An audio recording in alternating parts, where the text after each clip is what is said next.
guys, magandang gabi na naman po sa atin lahat. uh, Naglalakad na naman po ako. Ito na yung night routine natin. Bali, pauwi na ako nito ngayon. Dito na ako sa mga pa-apartment ako nagdaan kasi may daanan naman siya. Kaya halos mag-isang oras ako naglalakad. Ito na yung pinaka routine ko pa ganitong oras kasi wala pa naman yung mga amo ko. Kaya sinasamantala ko rin maglakad-lakad habang wala pa sila. Ayan, pauwi na ako nito. Kasi dati yung pinaglalakaran ko sa may kalsada,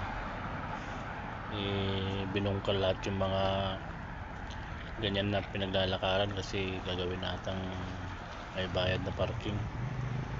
Kaya dito muna ako sa mga pa-apartment naglalakad. Ayan, pauwi na ako nyan.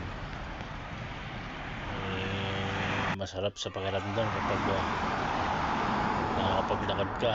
Saka yung hangin niya medyo malamig na rin. Kaya